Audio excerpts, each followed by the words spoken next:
Sa isang maliit na baybaying bayan sa Hilagang Luzon, ang buhay ay mabagal at halos hindi nagbabago. Tuwing umaga, bago pa tuluyang sumikat ang araw, ang mga bangka ng mangingisda ay isa-isang lumalabas sa dagat. Ang hangin ay may halong alat ng tubig at amoy ng basang lambat, at ang mga lalaki sa pier ay sanay na sa parehong tanawin araw-araw. Sa lugar na iyon, ang bawat araw ay tila kahawig lamang ng nakaraan. Walang gaanong nangyayari. At iyon ang dahilan kung bakit karamihan sa mga taong naninirahan doon ay kontento na sa tahimik na pamumuhay. Isa sa mga taong iyon ay si Marco, isang lalaking lumaki sa tabi ng dagat at natutong maglayag bago pa man siya tuluyang maging binata. Ang kanyang ama ay isa ring mangingisda noon, at ang bangkang binagamit niya ngayon ay siya ring bangkang minana niya ng pumanaw ang matanda ilang taon na ang nakalilipas. Hindi marangya ang kanyang buhay, ngunit sapat ang kinikita niya upang mabuhay ng maayos.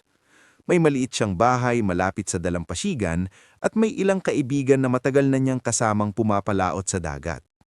Ang mga tao sa bayan ay kilala siya bilang tahimik ngunit maaasahan. Hindi siya mahilig sa gulo at bihira ring makisali sa mga tsismisan sa tindahan o sa inuman tuwing gabi. Mas gusto niyang umupo sa tabing dagat pagkatapos ng trabaho. Pinapanood ang paggalaw ng alon habang dahan-dahang lumulubog ang araw sa malayo. Ganito ang buhay niya sa loob ng maraming taon. Hanggang sa dumating ang isang araw na tila walang kakaiba sa simula, ngunit kalaunan ay magiging simula ng pagbabago na hindi niya inaasahan. Hapon iyon nang bumalik siya mula sa dagat kasama ang dalawa niyang kasamang mangingisda. Mabigat ang kanilang huli, kaya abala sila sa pagbubuhat ng mga kahon ng isda papunta sa pier. Ang langit ay may halong kulay kahel at pula habang papalabog ang araw, at ang tubig sa paligid ng pantalan ay kumikislap sa liwanag ng hapon. Habang inaayos niya ang lambat sa gilid ng bangka, napansin niya ang isang tricycle na huminto sa kalsadang papunta sa lumang boarding house sa tabi ng pier. Hindi naman kakaiba ang makakita ng tricycle, ngunit may kakaiba sa taong bumaba mula rito. Isang babae ang bumaba, may bitbit na maliit na bag at tila pagod sa mahabang biyahe. Ang hangin mula sa dagat ay hinahampas ang kanyang mahabang buhok habang tumitingin siya sa paligid, parang sinusubuang kabisaduhin ang lugar na kanyang pinuntahan. Napatingin si Marco ng mas matagal kaysa sa karaniwan. Hindi niya alam kung bakit, ngulit may kakaiba sa presensya ng babae. Hindi ito mukhang turista at hindi rin mukhang sanay sa buhay sa probinsya. May paraan siya ng pagtingin sa paligid na parang may hinahanap o marahil ay may tinatakasan. Sa maliit na bayan, ang ganitong eksena ay bihirang mangyari, kaya hindi nakakapagtaka na halos lahat ng tao sa paligid ay napalingon din. Pagkatapos magbayad sa driver ng tricycle, dahan-dahang naglakad ang babae papunta sa boarding house. May matandang babae roon na siyang may-ari ng lugar at sandali silang nag-usap bago pumasok ang bagong dating sa loob. Hindi na iyon gaanong pinansin ni Marco pagkatapos, ngunit ang imahe ng babae niyon ay nanatili sa kanyang isip kahit hindi niya alam kung bakit. Kinabukasan, maaga pa lamang ay papunta na si Marco sa pier. Madilim pa ang langit at bahagya pa lamang lumiliwanag sa silangan. Sanay na siya sa ganitong oras ng paggising dahil ito ang oras na pinakamainam para pumalaot. Habang naglalakad siya sa kahoy na tulay papunta sa kanyang bangka, napansin niya ang isang taong nakaupo sa dulo ng pier. Ang babae iyon. Tahimik itong nakaupo habang nakatingin sa dagat na unti-unting nagiging kulay ginto sa pagsikat ng araw. Parang hindi niya napansin ang pagdating ni Marco. Huminto sandali ang lalaki, hindi sigurado kung dapat ba siyang dumaan na lamang o bumati. Gulit nang marinig ng babae ang mga hakbang, napalingon ito. Saglit na nagtagpo ang kanilang mga mata. Sa unang pagkakataon, napansin ni Marco na mas bata pala ang babae kaysa sa inakala niya noong nakarang araw. May pagod sa kanyang muka, ngunit may kakaibang ganda na hindi agad napapansin kung hindi titigan ng mabuti. Ngumiti ito ng bahagya. Hindi iyon malawak na ngiti, ngunit sapat upang mabasag ang katahimikan ng umaga. Nagkaroon sila ng maikwing pag-uusap na nagsimula sa simpleng pagbati lamang. Nalaman ni Marco na pansamantala lamang daw mananatili ang babae sa bayan. Hindi ito nagbigay ng masyadong detalye tungkol sa sarili, Ngunit sinabi nitong kailangan lang niya ng lugar na tahimik. Hindi na nagtanong pa si Marco. Sanay siya na may mga taong hindi agad nagkukwento tungkol sa kanilang buhay. Sa mga sumunod na araw, madalas niyang makita ang babae sa iba't ibang bahagi ng bayan. Minsan sa palengke, habang bumibili ng prutas at gulay. Minsan sa dalampasigan habang naglalakad mag-isa. At minsan sa pier, kung saan tila paborito nitong panoorin ng pagsikat ng araw. Unti-unti, nagkaroon sila ng pagkakataong mag-usap ng mas madalas. Hindi naman ito planado. Minsan nagkakasabay lamang sila sa tindahan o nagkikita sa dalampasigan abang naglalakad. Sa bawat pag-uusap, napapansin ni Marco na may kakaibang lungkot sa babae na hindi niya maipaliwanag. Kahit ngumiti ito o tumawa, may sandaling tila lumalalim ang kanyang tingin sa malayo, parang may iniisip na hindi niya kayang ikwento.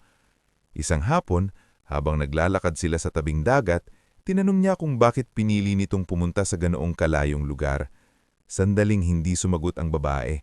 Tumingin lamang ito sa malayo kung saan unti-unting nagiging pula ang langit sa paglubog ng araw. Pagkatapos ng mahabang katahimikan, sinabi nitong minsan ang mga tao ay kailangang lumayo upang muling makahinga. Hindi na nagtanong pa si Marco kung ano ang ibig sabihin nito. Sa halip, nagpatuloy lamang silang maglakad sa buhangin habang ang alon ay dahan-dahang humahampas sa kanilang mga paa. Sa maliit na bayan, mabilis mapansin ng mga tao ang mga bagay na paulit-ulit na nangyayari. Hindi nagtagal ay napansin na rin ng iba na madalas makita sina Marco at ang bagong babae na magkasama. May mga biro mula sa kanyang mga kaibigan. May mga ngiting may kahulugan mula sa mga matatanda sa tindahan.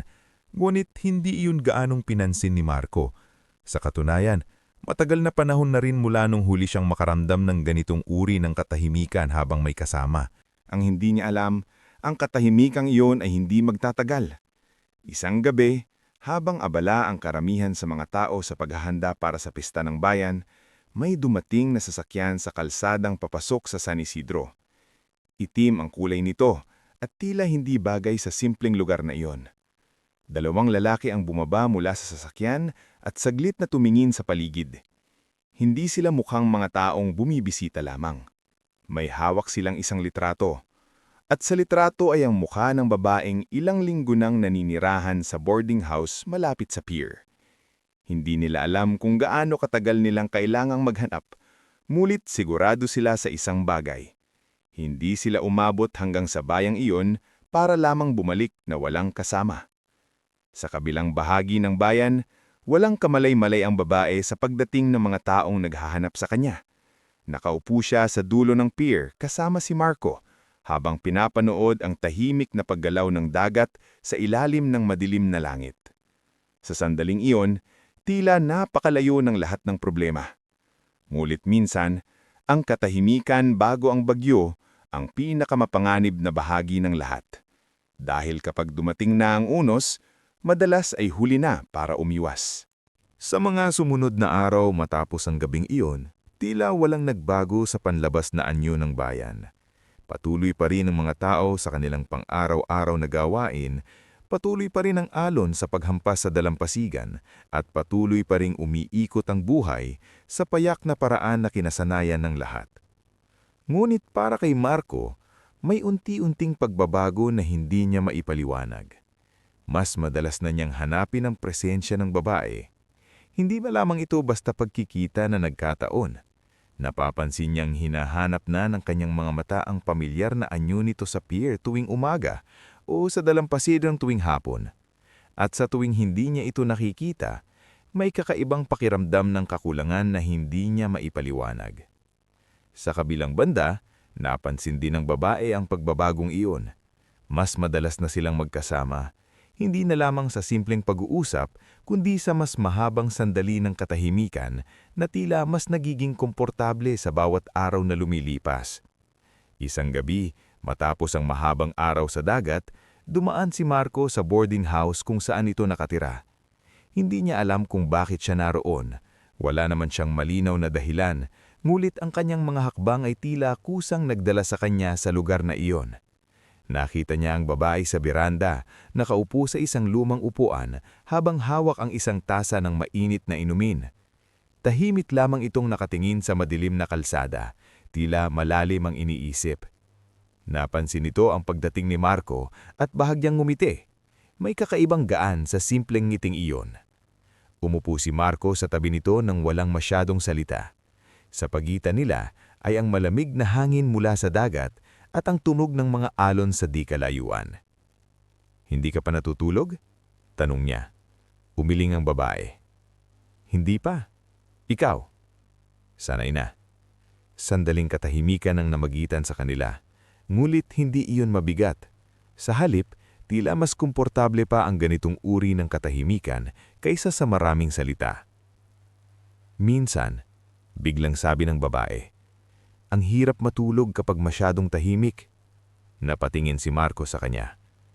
"Akala ko gusto mo ng katahimikan." "Gusto ko," sagot nito. "Pero hindi pala ibig sabihin nun wala ka nang maririnig. Minsan mas lumalakas pa yung iniisip mo." Hindi agad sumagot si Marco. Naiintindihan niya ang ibig sabihin nito kahit hindi niya ito lubos na nauunawaan. Sa gabing iyon, hindi na nila pinag-usapan pa ang nakaraan. Hindi rin nila tinanong ang isa't isa ng mga bagay na maaaring magbukas ng mas mabibigat na usapan. Sa halip, nanatili silang magkatabi, tahimik, habang pinapakinggan ng hangin. Ngunit sa katahimikang iyon, may unti-unting nabubuong koneksyon na hindi na kayang itanggi ng dalawa. Lumipas ang mga araw at mas naging natural ang kanilang pagsasama. Minsan ay naglalakad sila sa dalampasigan hanggang sa abutin sila ng gabi. Minsan naman ay sabay silang kumakain sa maliit na karinderya, nag-uusap tungkol sa simpleng bagay tulad ng pagkain, panahon o mga kwento ng buhay sa probinsya. Ngulit may mga sandali na nagiging iba ang takbo ng kanilang usapan. Mas tahimik, mas mabigat. Isang hapon habang nakaupo sila sa buhangin at pinapanood ang paglubog ng araw, napansin ni Marco na tila malalim ang inihisip ng babae. Hindi ito nagsasalita. Hindi rin ito gumagalaw. Parang may kinakaharap na hindi niya kayang takasan kahit nasa gitna siya ng katahimikan. "May problema ka ba?" tanong ni Marco. Hindi agad sumagot ang babae. Sa halip, napabuntong hininga ito bago tumingin sa kanya. "Kung meron man," sagot nito. "Hindi ko rin alam kung paano sasabihin." Sandaling nagtagpo ang kanilang mga mata. May kung anong emosyon sa pagitan nila na hindi pa malinaw, kumulit ramdam na pareho. "Hindi mo kailangan sabihin kung ayaw mo," sagot ni Marco. "Alam ko, pero hindi mo rin kailangan mag-isa." Sa simpleng linyang iyon, tila may bahagyang nagbago sa ekspresyon ng babae. Hindi ito nang ngumiti ng buo, ngulit may kakaibang lambot na lumitaw sa kanyang mga mata. Parang sa unang pagkakataon, may naniwala sa kanya nang hindi nagtatanong. At doon nagsimula ang mas malalim na koneksyon sa pagitan nila. Hindi ito biglaan, hindi rin ito malinaw, ngulit sa bawat sandali na magkasama sila, mas nagiging mahirap para sa kanila na itanggi ang nararamdaman. Isang gabi, habang naglalakad sila pauwi mula sa dalampasigan, biglang lumakas ang hangin. Ang mga alon ay mas malakas ang hampas at ang langit ay tila nagbabanta ng ulan. Napahinto sila sa gitna ng kalsada. Napatingin ang babae sa dagat. "Parang may bagyo," sabi nito. "Sanay kami dyan," sagot ni Marco. Ngulit, hindi ang bagyo sa dagat ang tunay na paparating sa kanilang buhay. Habang naglalakad sila papalayo, hindi nila napansin ang dalawang lalaking nakatayo sa di kalayuan, tahimik na nakamasid. Matagal na nilang hinahanap ang babaeng iyon, at sa wakas, natagpuan na rin nila. Kinabukasan, tila may kakaibang pakiramdam sa hangin.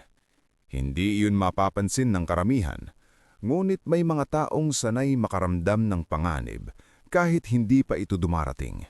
Isa na roon si Marco. Habang nasa pier siya, may pakiramdam siyang parang may nagmamasid. Hindi niya ito makita, ngunit ramdam niya. Sa kabilang banda, ang babae ay tila mas tahimik kaysa karaniwan. Hindi ito masyadong nagsasalita at madalas ay malalim ang iniisip. Parang may nararamdaman din itong hindi niya maipaliwanag. Isang hapon, nagpasya silang maglakad muli sa dalampasigan. Ngumit hindi tulad ng mga nakaraang araw, may bigat ang bawat hakbang. "Kung may mangyari," biglang sabi ng babae. "Huwag mo akong hanapin." Napahinto si Marco. Ano? Hindi ito tumingin sa kanya. Hindi lahat ng tao nawawala dahil gusto nilang mawala. Minsan, kailangan lang talaga. Hindi agad nakaimik si Marco. Hindi niya maintindihan kung bakit bigla nitong sinasabi ang mga bagay na iyon. Anong ibig mong sabihin? Ngunit hindi na sumagot ang babae. Sa halip, nagpatuloy lamang ito sa paglalakad habang ang hangin ay patuloy na lumalakas sa paligid nila. Sa sandaling iyon, unti-unting nagiging malinaw na ang katahimikan na matagal nilang pinanghawakan ay malapit ng masira, at ang koneksyon na unti-unting nabuo sa pagitan nila ay susubukin sa paraang hindi nila inaasahan. Sa malayo, patuloy na nagmamasid ang dalawang lalaking matagal nang naghahanap. Hindi na magtatagal, malapit na nilang kunin ang babaeng hindi dapat nakatakas. At sa oras na mangyari iyon, walang makakapagsabi kung ano ang mangyayari sa lalaking nadamay sa kanyang kwento. Dahil minsan, ang pag-ibig na nabuo sa katahimikan, ang siyang unang winawasak kapag dumating na ang bagyo. Sa mga araw na sumunod matapos ang mga salitang binitiwan ng babae sa dalampasigan, hindi na nawala sa isip ni Marco ang bigat ng sinabi nito. Hindi niya lubos na naintindihan kung ano ang ibig sabihin ng mga iyon, ngunit ramdam niyang may paparating na bagay na hindi niya kayang pigilan. Sa maliit na bayang iyon, sanay ang mga tao sa mga bagyong dumarating mula sa dagat, ngunit ang bagyong paparating sa kanilang buhay ay hindi galing sa karagatan. Maaga pa lamang isang umaga nang pumalaot si Marco kasama ang dalawang kasamang mangingisda. Tahimik ang dagat, halos walang hangin, at ang tubig ay tila salamin na sumasalamin sa unti-unting pagsikat ng araw. Ngunit kahit payapa ang paligid, hindi payapa ang isip niya. Paminsan-minsan ay napapatingin siya sa pampang sa direksyon ng pier kung saan madalas niyang makita ang babae tuwing umaga. Nasanay na siyang makita itong nakaupo roon habang pinapanood ang pagsikat ng araw. Tila may sariling mundo na hindi naaabot ng ibang tao. Ngulit nang bumalik siya sa pantalan pagkalipas ng ilang oras, wala ito roon. Hindi naman iyon kakaiba. May mga araw ding hindi sila nagkikita. Ngunit sa araw na iyon, may kakaibang pakiramdam sa dibdib ni Marco na hindi niya maipaliwanag. Habang inaayos niya ang mga lambat sa gilid ng bangka, napansin niyang may dalawang lalaking nakatayo sa may kalsada malapit sa tindahan ni Aling Nena. Hindi niya kilala ang mga ito. Sa maliit na bayan na iyon, bihirang may bagong mukha na hindi agad napapansin. Ang dalawa ay tila hindi taga roon. Maayos ang kanilang pananamit at may paraan ng pagtingin sa paligid na parang naghahanap ng isang bagay. Sandaling nagtagpo ang kanilang mga mata ni Marco bago ito umiwas ng tingin. Wala namang sinabi ang mga lalaki, ngunit may kung anong malamig na pakiramdam na dumaan sa kanya. Hindi niya alam kung bakit, ngunit pakiramdam niya ay may koneksyon ng pagdating ng mga iyon sa babaeng ilang linggo nang naninirahan sa boarding house malapit sa pier. Kinagabihan, nagpasya siyang dumaan sa boarding house. Tahimik ang kalsada at maririnig lamang ang hangin mula sa dagat na dumaraan sa pagitan ng mga bahay. Nakita niya ang babae sa veranda, tulad ng maraming gabi na lumipas. Nakaupo ito sa parehong upuan, hawak ang tasa ng mainit na inumin habang nakatingin sa madilim na kalangitan. Ngunit sa gabing iyon, may kakaiba sa kanyang mukha. Parang mas pagod. Parang mas mabigat ang iniisip. Umupo si Marco sa tabi nito nang walang masyadong salita. May nakita akong dalawang lalaking hindi taga rito, sabi niya matapos ang ilang sandaling katahimikan. Bahagyang napahinto ang babae. Hindi ito agad tumingin sa kanya, ngulit napansin niyang mas mahigpit nitong hinawakan ng tasa sa kanyang kamay. Maraming dumadaan na tao dito, sagot nito, pilit na pinananatiling kalmado ang boses. Hindi sila mukhang dumadaan lang. Sa pagkakataong iyon, tumingin na ito kay Marco. May sandaling tila gusto nitong magsalita, ngunit pinigilan ng sarili. Pagkatapos ay bahagya itong ngumiti, ngunit hindi iyon ang ngiting sanay na makita ni Marco. Marco, sabi nito ng mahina, may mga bagay na mas mabuting hindi mo na lang alamin. Hindi nagustuhan ni Marco ang sagot na iyon. Sa mga nakaraang linggo, Natutunan niyang igalang ang katahimikan ng babae tungkol sa kanyang nakaraan. Ngunit ngayon, pakiramdam niya ay may panganib na hindi na lamang tungkol dito. Kung may problema ka, sabi niya, hindi mo kailangang harapin mag-isa. Matagal na sandaling hindi nagsalita ang babae. Ang hangin mula sa dagat ay dumaan sa pagitan nila at ang tunog ng alon ay tila mas malakas sa gabing iyon. Minsan, sagot nito sa wakas, kahit gustuhin mong may tumulong, hindi mo pwedeng idamay ang ibang tao. Napatingin si Marco sa kanya. Bakit parang paalam na yung sinasabi mo? Sa parehong oras, sa kabilang bahagi ng bayan, nakaupo ang dalawang lalaking nakita ni Marco kanina sa loob ng sasakyan na nakaparada sa tabi ng kalsada. Tahimik silang nagmamasid sa boarding house mula sa di kalayuan. "Huwag ka munang gumalaw," sabi ng isa. "Sigurado ka bang siya nga?" Inilabas ng isa ang litrato mula sa bulsa. Kahit sa madilim na ilaw ng kalsada, malinaw ang mukha ng babae sa larawan. "Hindi ako nagkakamali." Tahimik silang nagmasid habang nakita nilang lumabas si Marco mula sa beranda ng boarding house at naglakad pa uwi. Pagkatapos ng ilang minuto, nagsalita muli ang isa. "Hindi siya nag-iisa. Hindi mahalaga. Paano ko makialam yung lalaki?" Sandaling nag-isip ang isa bago sumagot. "Kung kailangan, idadamay natin." Sa gabing iyon, hindi alam ni Marco na may mga taong nagdedesisyon na tungkol sa kapalaran nilang dalawa. Kinabukasan, nagising siya ng mas maaga kaysa karaniwan. Hindi niya alam kung bakit, ngulit may pakiramdam siyang parang may mali. Naglakad siya papunta sa pier habang madilim pa ang langit. At tulad ng inaasahan niya, nakita niya ang babae sa dulo ng kahoy na tulay. Ngunit sa pagkakataong iyon, hindi ito nakaupo. Nakatayo ito, nakatingin sa dagat habang malakas na hinihipan ng hangin ang kanyang buhok. Lumapit si Marco. "Hindi ka pa rin natutulog." Bahagya itong napalingon. Sa unang pagkakataon mula nang nakilala niya ito, nakita niya ang malinaw na takot sa mga mata nito. Hindi ito nagsalita agad. Sa halip, tumingin ito sa paligid ng ear, parang sinusuri kung may ibang tao. "Marco," sabi nito sa wakas, "kung may mangyari sa mga susunod na araw, huwag kang makialam." Hindi nagustuhan ni Marco ang sinabi nito. "Hindi ka pwedeng magsabi ng ganyan tapos hindi mo ipapaliwanag." Napabuntong hininga ang babae. Matagal itong tumingin sa kanya, parang sinusukat kung gaano karami ang kaya nitong sabihin. "May mga taong naghahanap sa akin." Hindi na nagulat si Marco. "Yung dalawang lalaking nakita ko?" Hindi ito sumagot, mulit sapat na ang katahimikan nito bilang sagot. Bakit kanila hinahanap? Sa pagkakataong iyon, tila nahihirapan itong magsalita. Parang bawat salita ay may bigat na hindi niya kayang buhatin. "Dahil may mga bagay akong iniwan sa Maynila na hindi dapat iniwan." Tahimik na nakinig si Marco. "Akala ko kapag lamayo ako, matatapos na." "Anong klaseng problema to?" tanong niya. Tumingin ang babae sa dagat bago sumagot. "Yung klaseng problema na hindi natatapos kahit saan ka magpunta." Sa sandaling iyon, may tunog ng sasakyan na papalapit sa kalsada malapit sa pier. Pareho silang napalingon. At sa unang pagkakataon, nakita ni Marco ang malinaw na takot sa mukha ng babaeng matagal niyang kilalang tahimik at matatag. Ang sasakyang iyon ay mabagal na huminto malapit sa kalsada. Dalawang lalaking bumaba mula rito. Ang parehong lalaking nakita niya kahapon. Nagkatingin ang sina Marco at ang babae, at sa sandaling iyon, alam nilang pareho na dumating na ang bagyong matagal nang papalapit sa kanilang buhay.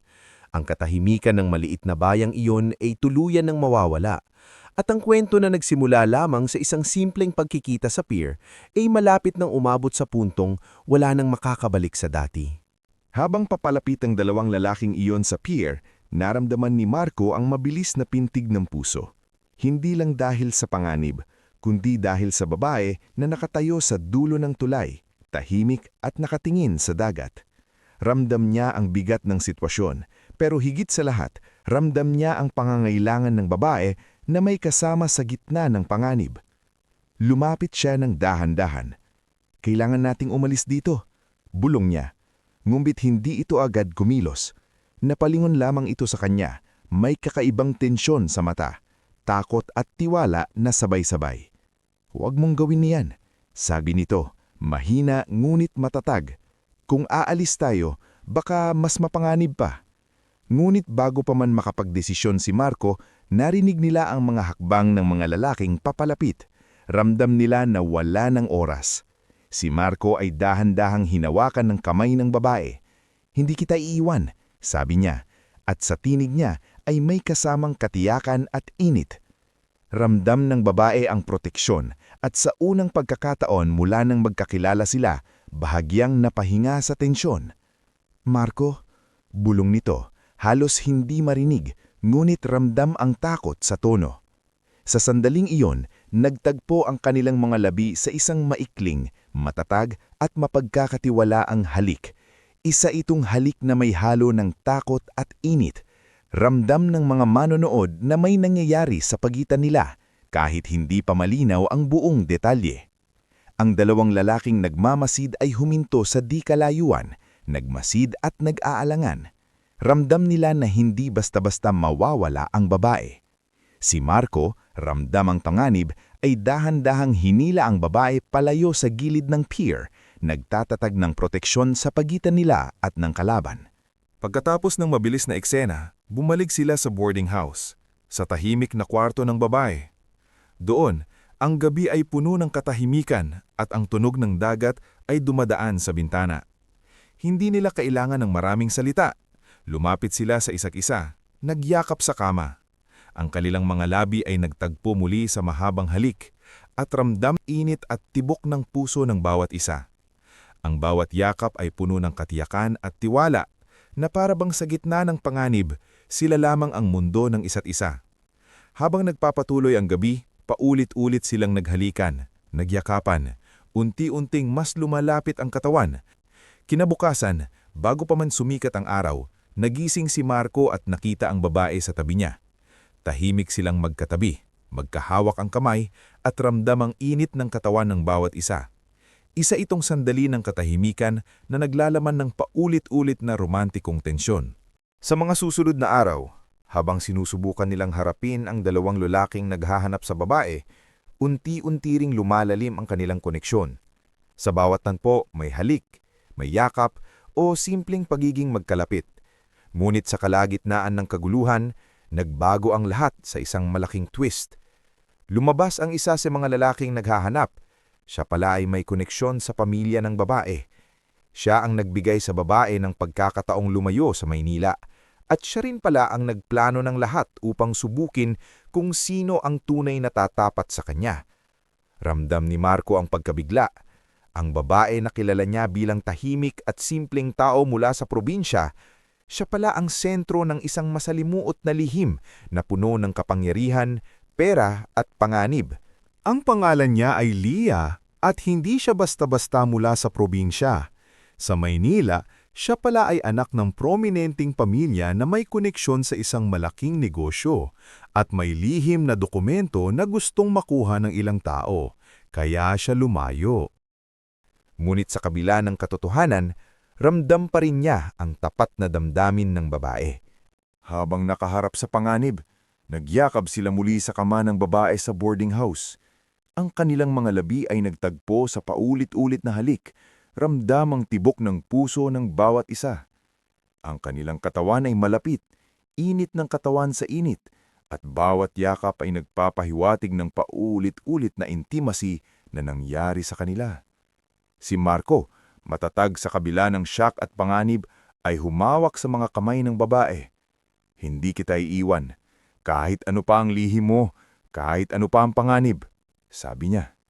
Ngiti ang sumalubong sa babae. Hindi ko akalaing may matatagpuan pa akong ganitong tiwala, bulong nito. At sa pagtatapos ng gabi, habang ang buwan ay sumisilip sa ibabaw ng taimik na dalampasigan, naglalakad sila ng magkahawak kamay, malapit sa isa't isa. Ramdam ang init at intimacy ng mga nakaraang gabi. Ang twist ay hindi lamang sa nakaraan ng babae.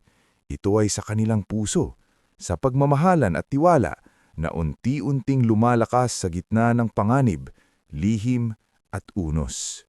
Ang gabi ay unti-unting lumipas at sa kabila ng mga lihim, panganib at mga hindi inaasahang twist, naroon pa rin sila. Magkahawak kamay, magkatabi sa ilalim ng malamlam na liwanag ng buwan. Ramdam nila ang tibok ng puso ng isa't isa, init ng bawat yakap, at ang katiyakan na kahit ano pa ang mangyari sa hinaharap, hindi nila kailangang harapin ang mundo ng mag-isa. Sa bawat halik, bawat yakap, bawat sandaling magkahapit ang mga katawan nila, ang kwento nila ay hindi nagtatapos sa isang gabi, sa isang bagyo, o sa isang lihim. Patuloy itong bubuo sa bawat sandali ng pagtitiwala. Kung nagustuhan ninyo ang kwento ni Marco at ng babae, huwag kalimutang mag-subscribe at i-click ang bell para sa susunod na kapanapanabik na kwento. Maraming salamat sa pakikinig at tandaan, kahit sa gitna ng unos, may pag-ibig na patuloy na nagtatagpo.